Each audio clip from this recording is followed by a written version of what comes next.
今年56岁的我，终于等到了丈夫的退休，心里暗自期待。辛苦了一辈子，终于有机会轻松一些，享受一下生活，做点自己喜欢的事，甚至想象着他能帮我分担家务，一起共享悠闲时光。可是，丈夫办完退休手续回到家后，却让我猝不及防。他竟然提出了一个让我震惊的要求：我们要开始 AA 制。大家好，开始今天的分享之前，希望你能给人间烟火点个订阅，我将会分享更多优质的内容。初雪的清晨，我站在窗前等着丈夫回家。他今天去办退休手续，以后就要开始新的生活了。我忍不住憧憬着，或许我们能一起逛逛花园，下下棋，日子会比从前悠闲许多。庄素素，我要和你说件事。丈夫陈明远回来的第一句话就让我心里一沉。每次他直呼我全名，准没好事。以后咱们家里开支 AA 制吧，你拿你的钱，我花我的钱。我养了你大半辈子，总该让我自己也享受享受了。我愣在原地，一时竟不知该如何回应。结婚30年，我为这个家付出了全部心血。20年前，为了照顾家庭，我辞去了教师的工作。如今他一句 AA 制，就要否定我的付出吗？你这些年没有工作，一直靠我养活，但是现在我退休了，工资也少了，总不能再像从前那样由着你花钱。陈明远说的理所当然。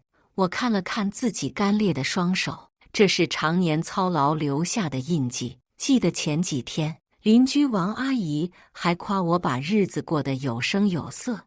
你看看，1日3餐都是热腾腾的饭菜，衣服永远都是干净整洁的。明远，这事得好好说说，你让我拿什么配？我强压着心中的怒火。你还年轻，出去找份工作不就行了？陈明远翘着二郎腿，打开了电视。我忍不住冷笑。我56岁了，20年没有工作经验，谁会要我？那是你的事。总之，从今天开始，我的退休金我自己支配，每个月给你1000块零花钱，其他开销你自己想办法。周末，儿子陈俊打电话说要请我们吃饭。饭桌上，我看着一桌菜肴，却没有胃口。陈明远倒是吃得开心，还给2岁的小孙子加了块鱼。爸，您退休了，可得好好享受生活。儿子笑着说：那是，我都跟你妈说了，以后要 AA 制。我这一辈子供他吃供他穿，也该为自己活活了。儿媳妇小婉抬头看了我一眼，欲言又止。吃完饭，陈明远就开始计算。素素，今天打车来回60块，买给小宝的玩具120，你得给我80块。我的脸瞬间涨得通红。我没钱。妈，您就给爸垫上吧，他一辈子赚钱养家不容易。儿子在一旁说：我没工作，拿什么给他垫？我伺候了这个家30年，就这么不值钱吗？席间一片寂静。回到家，我躺在床上辗转难眠。我拿起手机给女儿陈琳打电话：妈，你就依着爸爸吧，他工作这么多年也不容易。再说了，你不就是做家务吗？这有什么好计较的？听到这话，我的心彻底凉了。然而接下来的日子，陈明远的行为越来越让我寒心。上周买菜时，他竟然跟在我身后拿着计算器。这颗白菜12块，猪肉28一斤，买了1斤半，记得把账算清楚。你这是干什么？我拎着菜的手都在发抖。AA 制吗？他一本正经地说，以后买菜的钱也要分摊。更让我受不了的是，他开始计较起每一笔开支。家里的洗衣液用完了，他不买，说要等我掏钱。电费交了200，他立刻找我要100。就连平时看电视，他都要计较我占用了多长时间。要我分摊电费。前天小区遇到退休的老教导主任，他惊讶地看着我：“素素，你怎么这么憔悴？”陈明远立刻接话：“还不是赖在家里不工作，整天指望我养活。”我的脸火辣辣的，恨不得找个地缝钻进去。30年的夫妻，他居然在外人面前这样贬低我。昨晚更是雪上加霜，我正准备睡觉，他竟然拿出一张纸，这个月的房租、水电费、煤气费，还有日用品，你的那份是2300，什么时候给我？房租？我简直不敢相信自己的耳朵。这房子是我们俩的，可是首付是我掏的。他理直气壮地说：“你1分钱没出，就该付房租。”这就是我相守了30年的丈夫，把一切都算得清清楚楚，恨不得连空气都要分个你我。我终于忍无可忍，收拾了简单的行李离开了家。我独自坐在小区的长椅上，看着来来往往的人群。忽然，一个熟悉的身影映入眼帘。“姑姑，你怎么一个人在这坐着？”是我的侄女夏小雨，她今年30出头，在市区开了一家新媒体公司。看着她清秀的面容，我突然红了眼眶，把最近的事都说了出来。“姑姑，你别难过，你知道吗？我公司正缺人手，你要不要来试试？”我一愣，我能做什么？写文案啊。姑姑，您别忘了，您可是当了10年的语文老师。我记得小时候，您教我写作文，那一篇篇都写得特别好。就在我犹豫的时候，陈明远的电话打了过来：“庄素素，你到底想怎么样？家里的碗满了一水池，臭袜子堆了一筐，你连个招呼都不打就走。”我深吸一口气，以前我伺候你是因为我是你妻子，现在你要 AA 制，那这些活也得分摊。这个月你洗，下个月再轮到我。电话那头沉默了几秒：“你别得寸进尺，回来，我给你2000零花钱。”“不用了，我要靠自己。”挂掉电话，我转头对夏小雨说：“我去。”寒风吹过，我却感觉不到冷。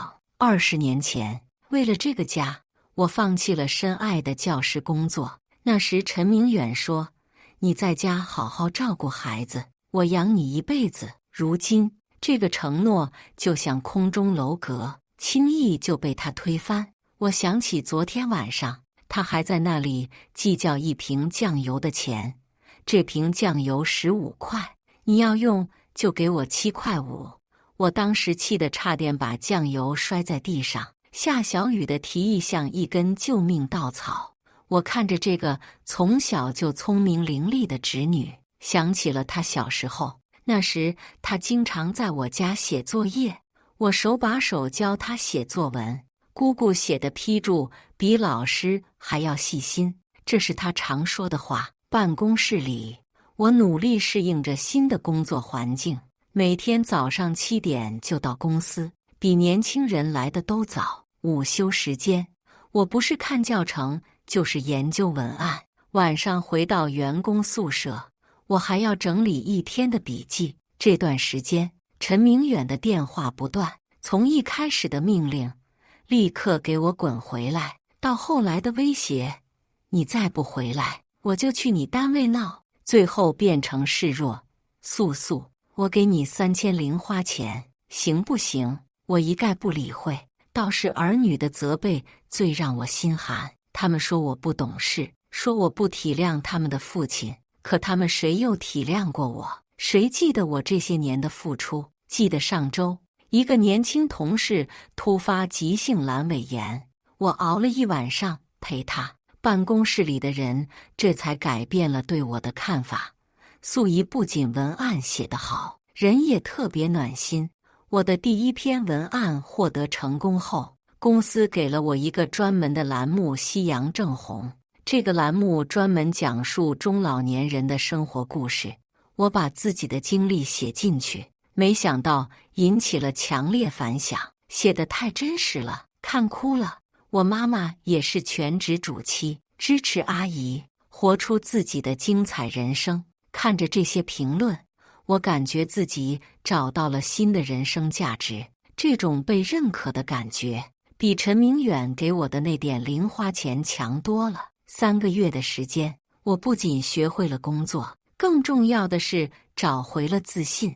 当第一份工资打到卡上时，我在办公室里偷偷抹泪。这是我半辈子以来第一次靠自己赚到钱。这天，我正在写新的文案，手机突然疯狂震动，是儿子和女儿的电话。妈，你太不像话了，爸都瘦了好几斤，你怎么能这样不管不顾？就是，妈，你再怎么生气也不能不回家，这让爸的脸往哪搁？我冷笑一声，怎么，你们怪我不照顾你们的好爸爸？那你们为什么不去照顾？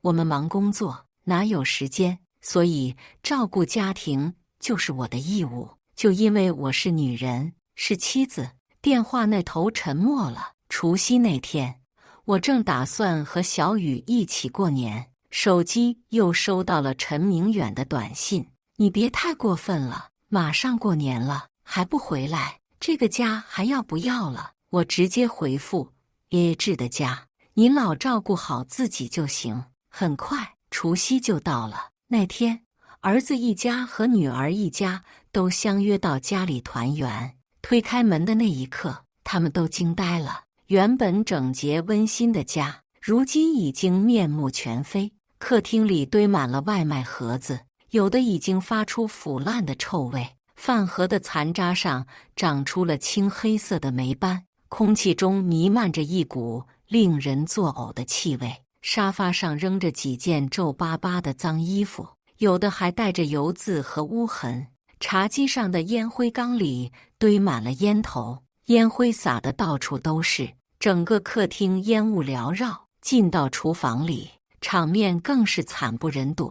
水池里抛着2个多月没洗的碗筷，油腻和食物残渣结成了厚厚一层，散发着令人作呕的气味。案板上结着一层厚厚的油污，连上面放着的菜刀都已经锈迹斑斑。灶台上到处都是油污，连瓷砖缝里都结满了黑色的油垢。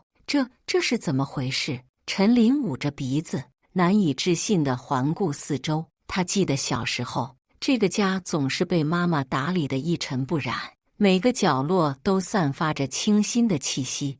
儿媳妇小婉赶紧把2岁的小宝往外抱，这环境太不健康了，孩子不能待在这，空气里都是霉味和烟味，对孩子的肺不好。陈俊皱着眉头打量着眼前的一切，记忆中温馨整洁的家，如今竟然变成了这副模样。墙角结着蜘蛛网，地板上落了厚厚的灰，就连沙发套都已经看不出原来的颜色。阳台上的花都枯萎了，曾经郁郁葱葱的绿植现在只剩下干枯的枝干。陈明远穿着一件起了毛球的毛衣，胡子拉碴地躺在沙发上打盹。听到动静，他迷迷糊糊地睁开眼：“你们来了啊！”整个人看起来邋遢至极，哪还有往日西装革履的精干模样？爸，您这是什么情况？陈琳的声音都变了调，怎么把家里弄成这样？这里简直就像个垃圾场，还不是你妈？陈明远一脸委屈，他跑了这么久，害得我天天吃外卖，我一个人哪能把家里收拾得这么干净？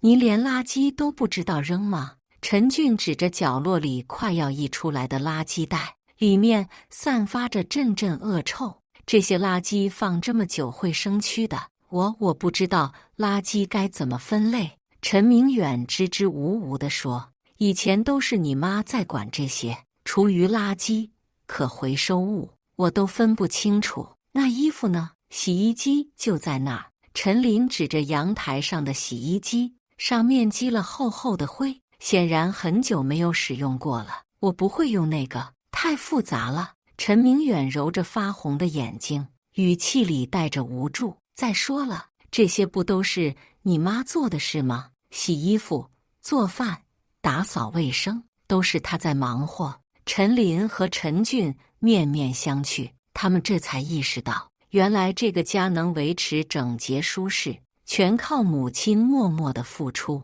父亲甚至连最基本的家务都不会做，这3个月简直是在垃圾堆里生活。想到这里，他们心中涌上一阵愧疚。爸，您之前说要 AA 制的时候，想过这些问题吗？陈俊突然问道，声音里带着责备。你有没有想过，妈这些年在家里付出的劳动价值？陈明远一愣，张了张嘴，却说不出话来。他似乎从未考虑过这个问题，在他眼里，赚钱养家才是最重要的，照顾家庭不过是妻子应尽的义务罢了。就在这时，门口传来一阵清脆的高跟鞋声，在这一片狼藉中，他们看到一个优雅的身影缓缓走来。那个身影他们再熟悉不过，可又觉得那么陌生。所以在您眼里，这就是理所当然的吗？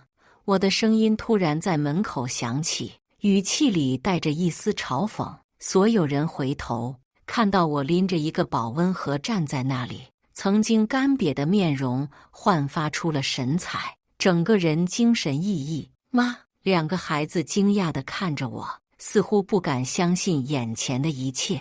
我穿着一件得体的羊绒大衣，头发整齐地盘起，脸上化着淡妆，举手投足间都透着一股优雅的气质，哪还有从前那个衰老疲惫的样子，连站姿都变得挺拔了许多，仿佛年轻了10几岁。怎么认不出来了？我微微一笑，我今天是来收房租的。什么房租？陈明远一愣，从沙发上坐直了身子。这套房子写的是我的名字，既然要 AA 制，那住我的房子自然要付房租。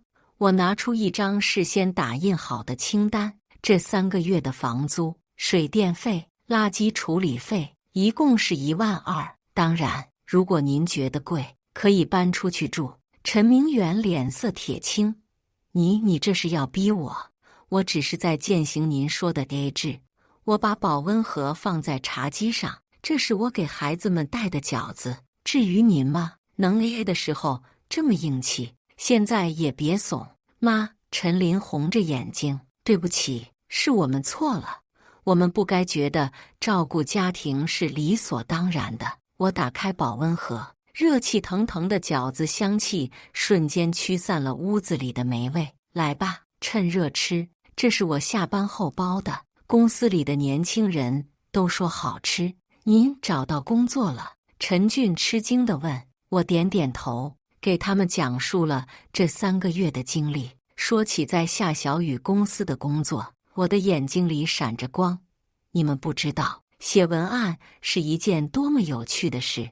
我负责夕阳正红专栏，专门写中老年人的故事，现在粉丝都快10万了，孩子们听得入神，就连陈明远也悄悄竖起了耳朵。我还开了一个视频号，教大家做家常菜。你们猜怎么着？不少年轻人说，看我做菜的视频就像看自己妈妈在做饭一样温暖。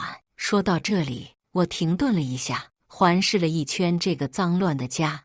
这3个月，我过得很充实。我终于明白，人活着不能总是为别人而活，我也有追求自己生活的权利。陈明远，这3个月你过得好吗？我看着他邋遢的样子，知道为什么我今天要来吗？我是来给你2个选择。什么选择？他的声音有些发抖。第一，我们离婚，房子归我，你净身出户。我顿了顿。第二，我们重新开始，不是以前那种你说1不2的生活，而是平等的夫妻关系。屋子里一片寂静，连孩子们都屏住了呼吸。我选第2个。陈明远低下头，素素，对不起，这些日子我才知道，没有你我什么都不会，光说对不起没用。我拿出一张纸，这是我写的家务分工表，以后家务活我们1人1半，钱也要公平分配，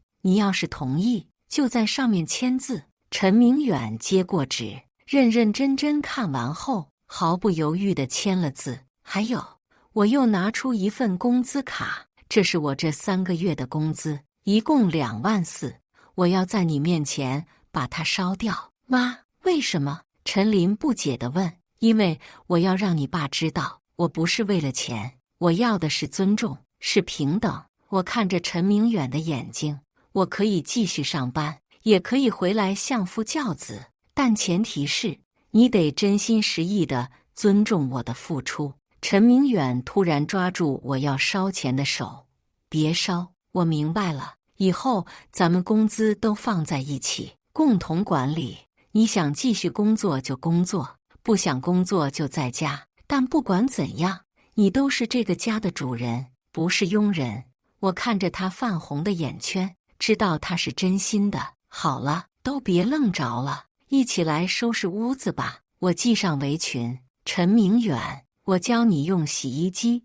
小俊，你去倒垃圾。小林，你来帮我擦桌子。一家人忙活到半夜，家里终于恢复了整洁。